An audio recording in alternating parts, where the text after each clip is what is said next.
बात इस बुलेटिन की करते हैं। सबसे पहले बड़ी खबर राजधानी जयपुर से आपको देंगे। आपको बता दें कि अब से कुछ ही देर में भजनलाल कैबिनेट की बैठक शुरू होने जा रही है, जिसमें सरकार के 1 साल के पूरे होने पर प्रस्तावित कार्यक्रमों का अनुमोदन हो सकता है। साथ ही पीएम मोदी के दौरे को लेकर भी चर्चा की जा सकती है।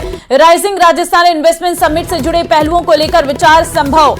इसके अलावा नए जिले, एसआई भर्ती, तबादलों पर बैन जैसे मुद्दों पर भी हो सकती है बात। साथ ही पंचायती राज चुनाव पर भी चर्चा हो सकती है। बड़ी खबर इस वक्त आपको हम दे रहे हैं। कुछ ही समय बाद भजनलाल कैबिनेट की बैठक शुरू होने जा रही है, जिसमें 1 साल पूरे होने पर जो प्रस्तावित कार्यक्रम है उनको लेकर चर्चा हो सकती है। साथ ही पंचायती राज चुनाव पर भी चर्चा हो सकती है। प्रधानमंत्री का आगमन होने जा रहा है, उसको लेकर भी इस बैठक में चर्चा संभव मानी जा रही है। इसके अलावा एसआई भर्ती और साथ ही साथ आपको ये भी बता दें कि तबादलों पर बैन, नए जिले, ये कुछ ऐसे मुद्दे हैं जिन पर बात की जा सकती है। तो सरकार के 1 साल पूरे होने पर कई कार्यक्रम होने जा रहे हैं और इसको लेकर आज की कैबिनेट में चर्चा की जा सकती है। कुछ ही देर में कैबिनेट की बैठक शुरू हो जाएगी। मुख्यमंत्री भजनलाल की अध्यक्षता में ये बैठक रहने वाली है। भजनलाल कैबिनेट की ये बड़ी बैठक। संवाददाता अरबाज फोन लाइन पे इस वक्त हमारे साथ है। अरबाज, सबसे पहले अपडेट जानना चाहेंगे, क्या बैठक शुरू हो गई है? देखिए, कुछ ही देर में कैबिनेट की मीटिंग शुरू होने वाली है। सभी मंत्री यहाँ पर पहुंचना जो है शुरू हो रहे हैं और धीरे धीरे जो मुख्यमंत्री जो है इसमें कार्यालय में इसमें मीटिंग शुरू होगी और कई महत्वपूर्ण मुद्दों को लेकर के बातचीत की जानी है।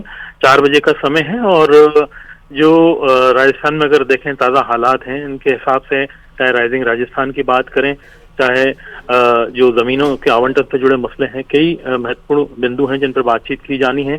कई नीतियां हैं प्रदेश स्तर की जिनके ऊपर चर्चा करके कुछ नतीजे बाहर आने हैं। भर्ती से लेकर के जो जुड़े हुए कई मसले हैं उन पर भी बातचीत की जानी है।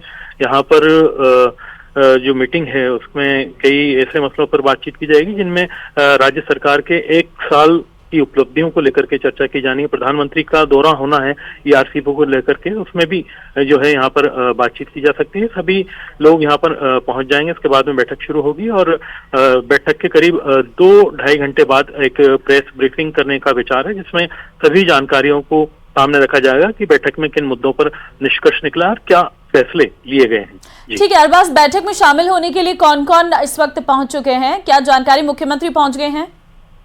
देखिए, मुख्यमंत्री यहाँ पर ही हैं और सीएमओ में, और उनके साथ साथ जो दूसरे मंत्री हैं उनका पहुंचने का सिलसिला जारी है और करीब 4 बजे का समय है, तो उससे पहले तक सभी लोग यहाँ पर आ जाएंगे। कई कैबिनेट स्तर के मंत्री यहाँ पर पहुंच चुके हैं पहले से ही और कई लोग यहाँ पर पहुंच रहे हैं। खासतौर पर दोनों उप मुख्यमंत्री यहाँ पर मौजूद हैं। बाकी जो जिम्मेदार लोग हैं उन्हें यहाँ पर जो है मीटिंग में आने का है। मुख्य सचिव यहाँ पर जो है वो खुद मौजूद हैं, सुधांशु पंत, और बाकी जो विभागों से जुड़े हुए एसीएस हैं उनको भी अलर्ट मोड पर रखा गया। अगर किसी तरह की जरूरत होती है ब्रीफिंग के लिए तो उन्हें भी बुलाया जाएगा। ठीक है अरबाज, बहुत धन्यवाद आपका तमाम जानकारी देने के लिए। आगे बढ़ते हैं। प्रदेश की भजनलाल शर्मा सरकार की 1 साल 15 दिसंबर को होने जा रहा है और सरकार के 1 साल पूरे होने पर प्रधानमंत्री मोदी को राजस्थान में बुलाकर बड़ी सभा करने की तैयारी में बीजेपी लगी है। बीजेपी प्रदेश अध्यक्ष मदन राठौड़ ने बताया कि सरकार के गठन के 1 साल के मौके पर प्रधानमंत्री मोदी को बुलाना चाहते हैं। इस प्रस्तावित सभा के लिए 2 लाख से अधिक लोगों के आने का अनुमान है और इसके अलावा 1 लाख लखपति दीदी को भी बुलाया जाएगा। तो बड़ा कार्यक्रम होने जा रहा है। सरकार की वर्षगांठ पर प्रधानमंत्री नरेंद्र मोदी का आगमन जयपुर में हो सकता है। तैयारियां लगातार जारी हैं। 15 दिसंबर को सरकार को 1 साल पूरे हो रहे हैं और सरकार के 1 साल पूरे होने पर कई कार्यक्रम जो हैं वो प्रस्तावित हैं और ऐसे में सबसे बड़ा कार्यक्रम है प्रधानमंत्री नरेंद्र मोदी की सभा, जिसके लिए बीजेपी इस वक्त तैयारी कर रही है और 1 से 2 लाख लोगों के पहुंचने का अनुमान जताया जा रहा है। ये कहूँगा कि हमारी सरकार बने 1 साल 15 तारीख को हो जाएगा। हम हमारे देश के प्रधानमंत्री जी को यहाँ लाना चाहेंगे और लगभग 2-2.5 लाख हो सकता है, इससे अधिक राजस्थान की जनता उनका अभिनंदन करेगी। 1 लाख लखपति दीदी भी उनको बुलाने की योजना भी है।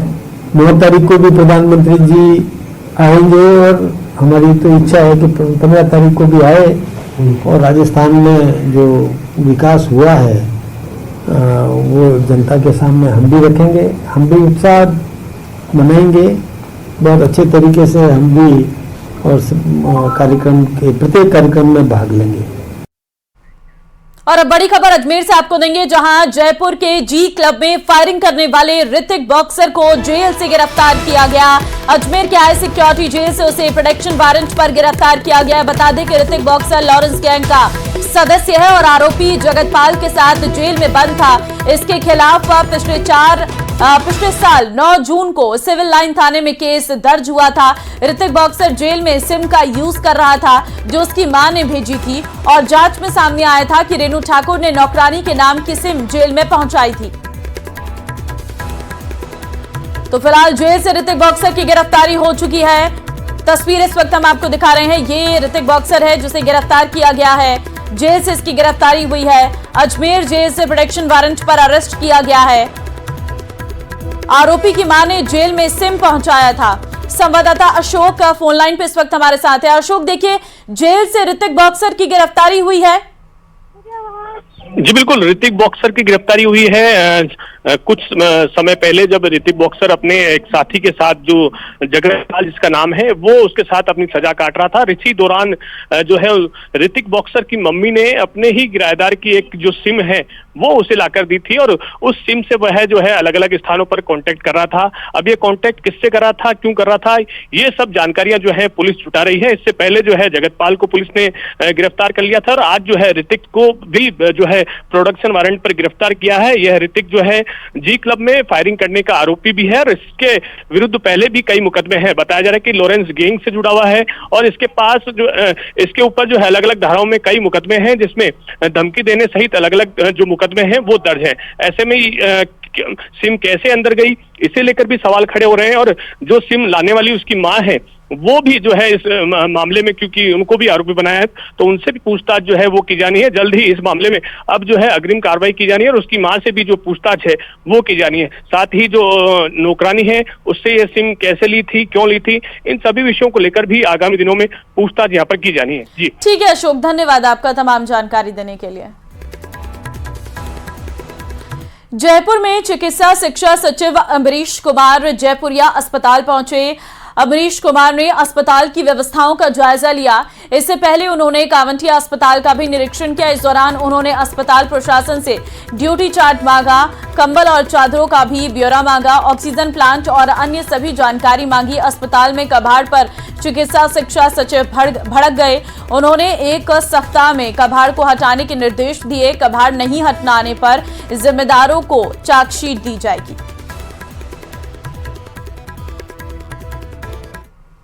सहूलियत देने वाले कामों को हम प्राथमिकता दें और खासकर उन्होंने अस्पतालों के अंदर जो भीड़ होती है और जनता को इंतज़ार करना पड़ता है लंबे समय तक, उसको कैसे कम किया जाए और कैसे उनको सहूलियत मिले, इस बारे में उन्होंने विशेष तौर पे हमें एक सीएम डायरेक्शन दिया हुआ है। उसमें उन्होंने कहा है कि क्यू मैनेजमेंट सिस्टम इम्प्लीमेंट किया जाए। तो क्यू मैनेजमेंट सिस्टम एक नई प्रकार की टेक्नोलॉजी है जो काफ़ी सोफिस्टिकेटेड टेक्नोलॉजी है, जिसके तहत जब पेशेंट यहाँ पे आएगा तो पहले उसको एक ऑटोमेटिक मशीन से टोकन मिलेगा।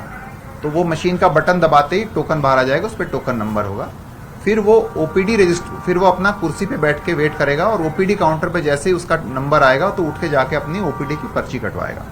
ओपीडी की जब वो पर्ची कटवाएगा तो उसे जन आधार देना होगा और जन आधार नहीं है तो आधार देगा, वो भी पीछे से जन आधार से लिंक्ड है। और अब खबर बूंदी जिले से है, जहां डायन बताकर महिला को प्रताड़ित करने के मामले में पुलिस ने एक्शन लिया है। 4 महिलाओं समेत 5 लोगों को डिटेन किया है। फरार आरोपियों की तलाश जारी है। घायल महिला को जयपुर रेफर किया गया है। बड़ी जानकारी आपको दे रहे हैं, पुलिस ने 5 लोगों को इस पूरे मामले पर डिटेन किया है। दरअसल महिला को जयपुर भी रेफर कर दिया गया है। पुलिस का एक्शन लगातार जारी है। फरार आरोपियों की तलाश की जा रही है। डायन बताकर महिला को प्रताड़ित किया गया था।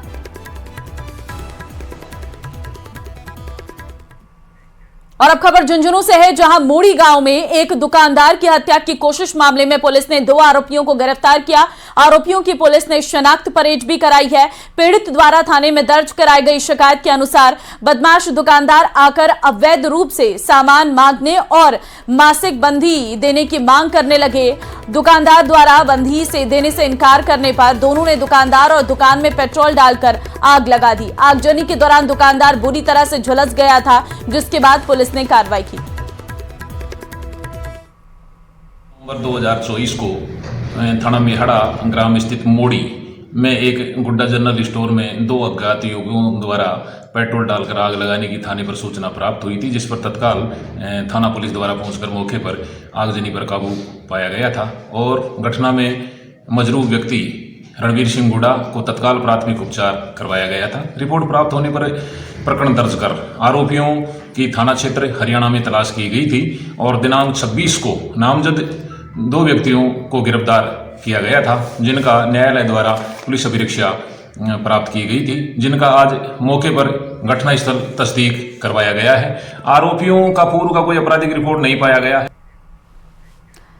राजधानी जयपुर में सफाई कर्मियों की हड़ताल की वजह से शहर का हाल बेहाल है और जगह जगह कचरे का ढेर लगा हुआ है। ऐसे में सुपर स्पेशलिटी विंग के चारों तरफ कचरा ही कचरा जमा है, जिससे अस्पताल जाने वाले मरीजों को काफी परेशानी हो रही है।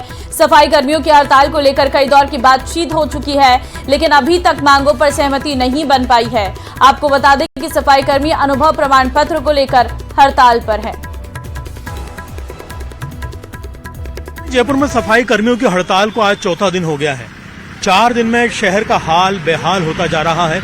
उन जगह पर भी कचरा बढ़ने लगा है जहां पर इसका बहुत ज्यादा नुकसान हो सकता है। मैं फिलहाल मौजूद हूं राजधानी जयपुर के SMS अस्पताल के आगे, जहां पर आप देख सकते हैं कि सुपर स्पेशलिटी अस्पताल है और इसके आगे जो कचरे का आलम है वो आप देखेंगे कि इतना बढ़ चुका है कि लोगों की नाक में दम ले चुका है। कचरा लगातार बढ़ता जा रहा है। हड़ताल को लेकर के कोई हल नहीं निकल पा रहा है। सफाई कर्मी जो यूनियन है उनकी साफ मांग है कि भर्ती के अंदर जो अनुभव प्रमाण पत्र है उसको जारी करने के लिए उनकी जो मांगे हैं उनको माना जाए, जिसमें PF, ESI, बैंक स्टेटमेंट जैसी चीजों को हटाया जाए और उनको अनुभव प्रमाण पत्र जारी किया जाए। हालांकि वार्ता के 3 दौर हो चुके हैं, इसका अभी अजमेर से बड़ी खबर आ रही है, जहां पर विष्णु गुप्ता को फिर से एक बार धमकी मिली है। विष्णु गुप्ता को एक बार फिर से दरगाह विवाद मामले में धमकी मिली है, क्योंकि दरगाह विवाद मामले में वादी है विष्णु गुप्ता। फोन पर सर कलम करने की धमकी दी गई है। कॉलर ने कहा गर्दन काट दी जाएगी। तो ये पहली बार नहीं है जब विष्णु गुप्ता को इस तरीके से धमकी भरी कॉल आई हो। इससे पहले भी कई बार विष्णु गुप्ता को धमकी भरे कॉल्स आ चुके हैं। इस बार फोन पर सर कलम करने की धमकी दी गई है। कॉलर ने कहा है कि गर्दन काट दी जाएगी। तो इस तरीके की धमकी भरी कॉल जो है वो विष्णु गुप्ता को आई है। दरगाह विवाद मामले में वादी है विष्णु गुप्ता, और क्योंकि विष्णु गुप्ता की तरफ से ही इस पूरे मामले को उठाया गया था और जब अजमेर कोर्ट के द्वारा इस पूरे मामले पर सुनवाई की गई तो इस याचिका को स्वीकार किया गया, जिसमें विष्णु गुप्ता की तरफ से याचिका में कहा गया था कि दरगाह की जगह पर पहले शिव मंदिर था। अशोक हमारे संवाददाता इस वक्त फोन लाइन पे है।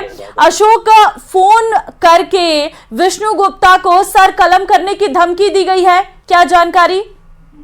जी बिल्कुल, विष्णु गुप्ता क्योंकि 2 महीने से इस वाद को लेकर चक्कर लगा रहे थे और अब जो है उनका वाद स्वीकार कर लिया गया है। अब इस मामले में 3 को नोटिस दिए गए हैं, 3 विभागों को। तो अब ऐसे में अलग अलग जगह पर जो है चर्चाएं हो रही थी और अब जो है एक बड़ी खबर निकल के आ रही है, विष्णु गुप्ता को कोई इंटरनेशनल कॉल जो है। ठीक है, मैं लौटती हूँ अजमेर। मतलब हाँ बताओ क्या चाहते हो आप? बोल रहा हूँ ना, मैं तुझसे बात कर रहा हूँ ना, उसे रिकॉर्ड कर लिया। मैं कनाडा से बोल रहा हूँ, ठीक है? जो इतना फल पड़ा रहा है ना अजमेर से दरगाह वाले के, गर्दन उड़ जाएगा, ठीक है? उसका किसका गर्दन उड़ जाएगा भाई? खत्म कर दूंगा। जो विजय गुप्ता जो है, जो अजमेर के खिलाफ क्लेम किया है।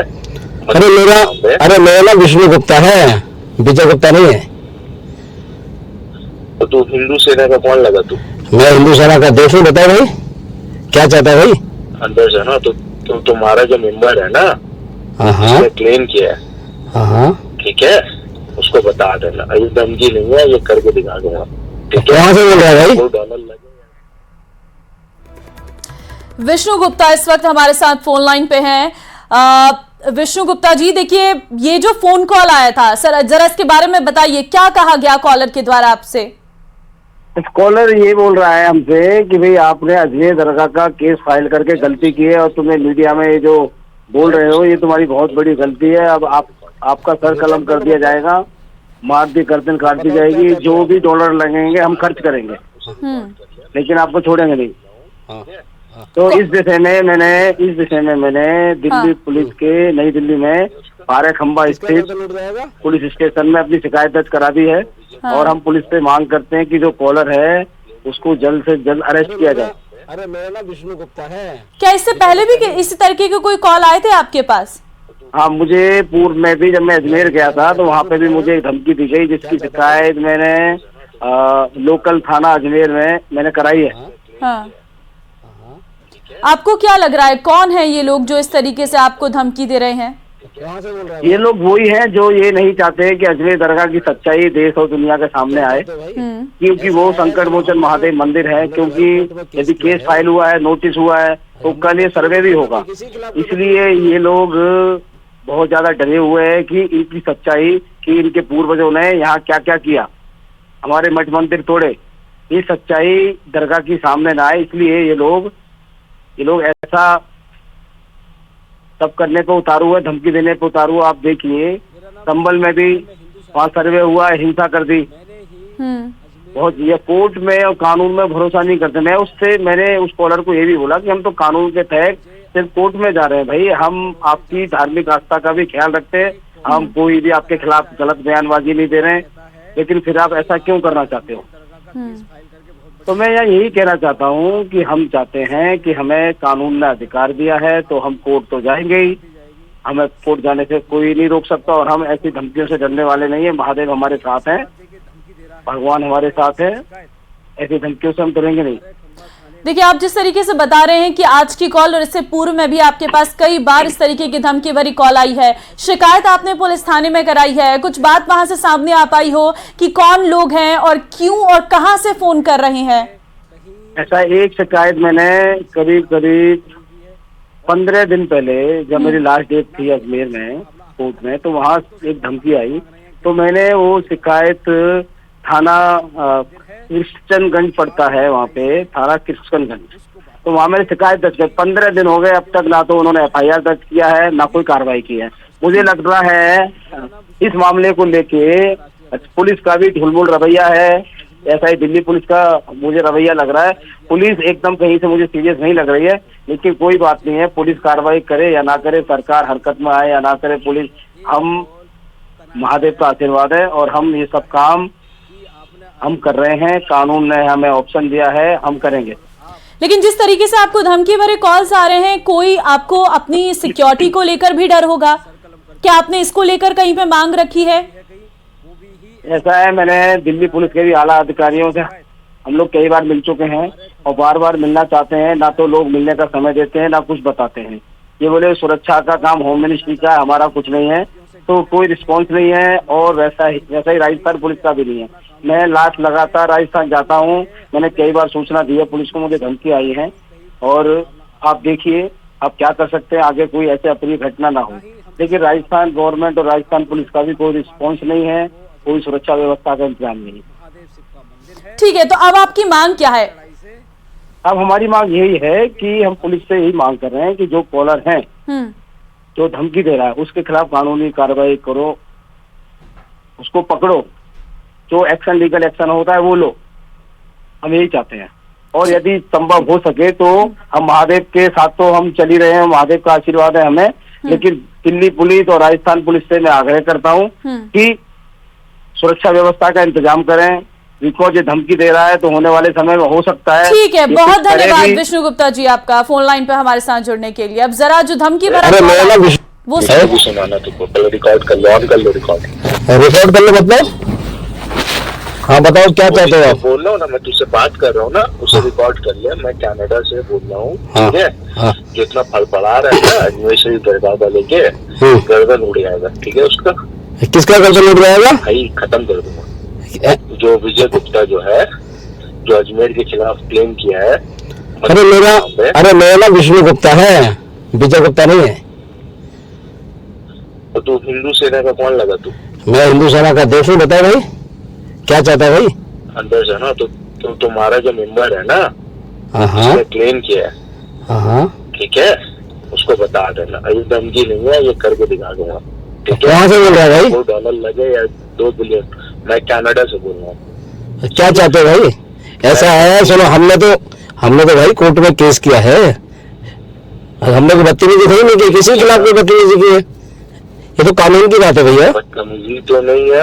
हाँ बताओ। वो 800 साल से भी सुनाना तुमको, पहले रिकॉर्ड कर लो, ऑन कर लो रिकॉर्ड कर लो, मतलब। हाँ बताओ क्या चाहते हो आप? बोल लो ना। मेरा नाम विष्णु गुप्ता है, मैं हिंदू सेना का राष्ट्रीय अध्यक्ष हूँ। मैंने ही अजमेर दरगाह का केस फाइल किया है अजमेर जिला कोर्ट में। मुझे अभी 2 कॉलों से जान से मारने की धमकी दी गई है। एक कॉल कनाडा से आया है, वो कॉलर कहता है कि आपने अजमेर दरगाह का केस फाइल करके बहुत बड़ी गलती कर ली है और आप ऐसे अजमेर दरगाह का केस फाइल कर लिया तो अब आपकी गर्दन काट दी जाएगी, सर कलम कर दिया जाएगा। और दूसरा फ़ोन इंडिया से ही है कहीं, वो भी ही ऐसी बात दे के धमकी दे रहा है और मैंने इसकी शिकायत 12 खंबा थाने में शिकायत दर्ज करा दी है दिल्ली में। और हम यह कहना चाहते हैं, हम ऐसी धमकियों से डरने वाले नहीं हैं, हमें ये लोग डरा नहीं सकते। हम अपना कानूनी हक मांग रहे हैं। हम कोर्ट गए, हमने कहीं भी किसी प्रकार की कहीं किसी की भावना आहत नहीं की है और ना ही हम किसी की भावना आहत करना चाहते हैं। हम तो सिर्फ अपना हक मांग रहे हैं क्योंकि वो अजमेर दरगाह महादेव शिव का मंदिर है और हम कानूनी लड़ाई से उसको वापस लेंगे। अभी सभी पार्टियों को नोटिस हुआ है और जल्द ही उसका सर्वे भी होगा।